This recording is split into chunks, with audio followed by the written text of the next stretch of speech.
pilkada terus menggema, apalagi batas akhir pendaftaran calon semakin dekat. Termasuk PDIP.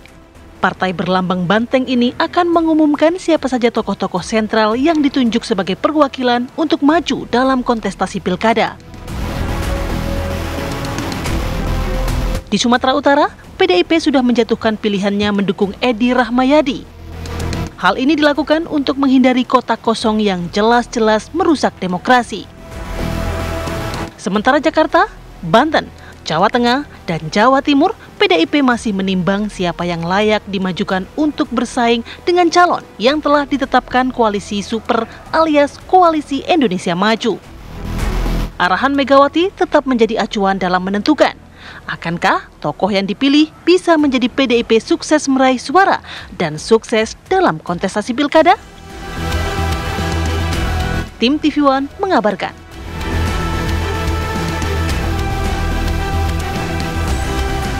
Hari ini rencananya PDIP akan mengumumkan siapa saja yang akan diusung PDIP untuk maju dalam Pilkada Serentak 2024. Apakah nama Anies Baswedan ada di dalam usungan PDIP?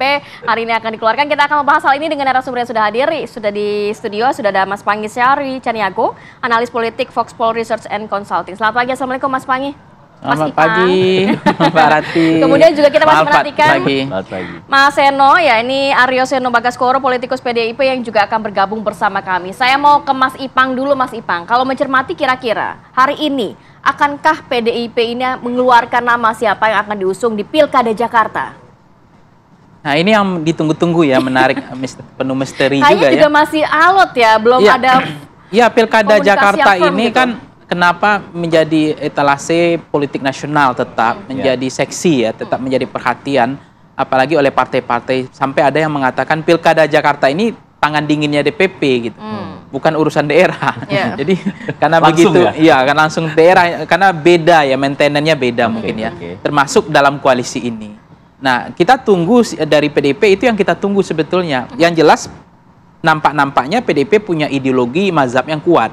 Tidak mau ada kotak kosong. Nah, kalau tidak ada mau kotak kosong, kan nggak mungkin merapat kepada KIM, Koalisi Indonesia Maju Plus ya, nggak mungkin. Nah, tentu akan ada membuat poros baru.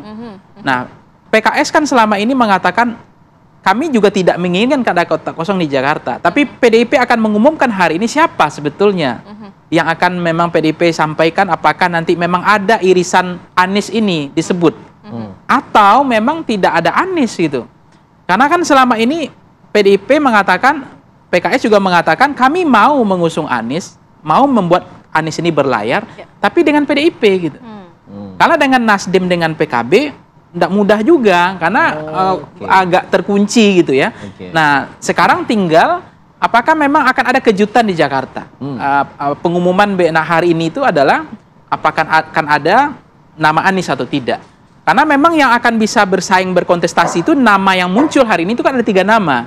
Yaitu ada Anies Baswedan, ada Ridwan Kamil, yang satu lagi ada Kaisang, ya kan? Nah, dari 3 nama ini nampak-nampaknya secara basis grassroots PDIP memang agak kesulitan mereka mau mengurangkan egonya, mau mengalah. Nah, disinilah diuji PDIP, apakah betul PDIP mau mengalah atau mengurangkan ego itu. Tapi nampak-nampaknya kan bagi PDIP untuk berkoalisi dengan PKS ada kesulitan, misalnya soal ideologi lah, soal grassroots yang beda lah, kemudian dengan Anies juga agak beda gitu. Tapi nampak-nampaknya kalau memang untuk menyelamatkan demokrasi, harusnya hari ini PDIP menyelamatkan Anies gitu. Oke, kita coba tanya, apakah memang akan ada kejutan dengan menyelamatkan Anies Baswedan di Pilkada ini melalui tangannya PDIP? Mas Seno, tanggapannya seperti apa? Benarkah akan ada kejutan untuk hari ini? Ya, selamat pagi. Terima kasih, Mas. Jadi, kalau bicara tentang pengumuman calon kepala daerah atau cawakada dari PDI Perjuangan, itu sudah kami umumkan sebelumnya bahwa akan ada gelombang-gelombang pengumuman. Jadi, gelombang hari ini yang diumumkan tanggal 14 Agustus menyongsong Hari Kemerdekaan, ini adalah gelombang pertama. Dan rasa-rasanya di gelombang pertama ini di provinsi-provinsi besar nanti kita tunggulah apakah akan ada kejutan yang dari provinsi yang tadi kita bahas, apakah akan ada yang diumumkan atau tidak. Tetapi itu dari waktu ke waktu akan kami umumkan. Apa sebenarnya poinnya? Poinnya adalah kami ingin menunjukkan bahwa di pilkada kali ini kita akan membuktikan bahwa kita bisa kok mengusung nama-nama untuk menjaga pilkada tetap tidak ada intervensi kekuasaan. Kita bisa kok mengusung nama-nama yang bisa menjaga agar demokrasi rakyat itu tetap hidup. Kita ingin mengumumkan nama-nama dengan tujuan kita bisa kok menjaga agar pilkada ini tetap maknanya adalah rohnya itu urusan rakyat, bukan urusan elit semata. Jadi nama-nama itu nanti akan menunjukkan spirit tersebut. Daerahnya mana aja kita tunggu. Masih kita nantikan, Mas Seno. Tapi kalau mendengarkan pernyataan dari salah satu kader PDIP, Mas Jarod, bahwa ini ada fenomena. Nampaknya ada upaya untuk membuat nantinya hanya melawan kota kosong atau independen. Berarti ini dari PDIP sendiri sudah mengindikasikan ya, beberapa wilayah juga akan terjadi hal seperti itu. Antisipasinya berarti disiapkan nantinya kader dari PDIP untuk maju. Tapi kalau melihat di Jakarta sendiri kan PDIP nggak bisa maju sendiri. Apakah harus ada harus ada partai politik lainnya yang juga digandeng? Nah, ini untuk mengantisipasi si fenomena ini gimana dari PDIP? Ya, terima kasih Mbak. Jadi kalau Jakarta memang kasus yang unik, special case. Karena di Jakarta ini tidak ada satupun partai politik yang bisa mengusung nama sendiri. Maka harus melakukan suatu kerjasama politik dengan partai lain. Nah, tapi kalau di daerah lain, misalnya di Sumatera Utara, kita diberi kepercayaan rakyat untuk bisa mengusung nama sendiri karena kursinya cukup di legislatif. Sehingga nanti itu akan jadi satu bagian dari kami menunjukkan bahwa itu ternyata bisa kok. Apa yang dibutuhkan masyarakat, suara arus bawah itu bisa dilakukan di pilkada, tidak semua harus diambil alih oleh koalisi partai politik yang super itu tadi. Sehingga kemudian kita akan tunjukkan. Di Jakarta juga sama, hingga hari ini kita masih optimis bisa membangun suatu kerjasama politik.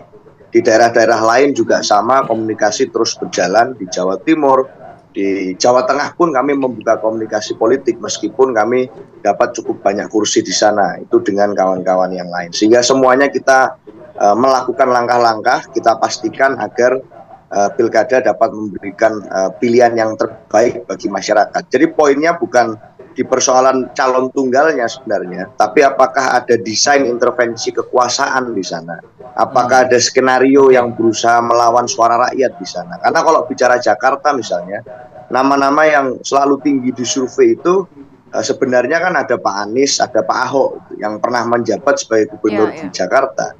Tetapi menjadi aneh kalau hari-hari ini itu malah beliau berdua namanya tidak banyak muncul gitu. Ini kan jadi satu pertanyaan, why di partai-partai politik malah yang muncul Pak RK misalnya, yang ini nomor 3 biasanya di survei-survei yang muncul. Sehingga kami ingin membuat suatu desain agar yang nanti tampak di pilkada itu bukan kepentingan elit semata, tapi ini mencerminkan adanya dialektika rakyat. Itu Mbak. Ya. Oke. Kalau memang kemudian nama Pak Ahok masih jadi salah satu nama tokoh yang ingin diusung oleh PDIP di Jakarta, kenapa kemudian ada pernyataan dari Pak Hasto yang mengatakan bahwa Anies tidak perlu takut tidak bisa maju di Jakarta? Ini maksudnya kemana nih, Mas Seno? Ya jangan takut gitu. Semua anak bangsa kan memang punya hak konstitusional untuk maju dan tidak boleh dihalang-halangi itu. Artinya hanya karena dia tidak dikehendaki oleh kekuasaan lalu dihalang-halangi hak konstitusionalnya, itu kan artinya jangan takut. Itu semua anak bangsa punya kesempatan yang sama, asalkan berjenjang, asalkan dia berproses, dia layak secara kompetensi, dia punya portofolio politik yang layak, ya semuanya boleh maju itu. Karena pilkada ini adalah ajang terbaik untuk melawan nepotisme, ini adalah ajang terbaik untuk melawan kolusi, ini adalah ajang terbaik untuk bicara tentang gerakan kerakyatan. Nah, itu yang disampaikan oleh partai. Ya, maju kan boleh untuk siapa saja, haknya begitu. Tapi kemudian kan butuh tiket. Nah, tiketnya termasuk ini sekarang untuk siapapun, bahkan untuk Pak Anies. Iya. Oke. Iya, maju kan boleh untuk siapapun, benar, kita setuju. Tapi kemudian maju kan butuh tiket. Nah, PDIP ini butuh punya tiket di situ. Nah, akan kerjasama sama siapa nih yang dipertanyakan? Nanti kita dibahas ya, Mas Seno ya. Kita jeda dulu. Kita akan kembali saat lagi usai jeda. Tetap di sini di Apa Kabar Indonesia Pagi.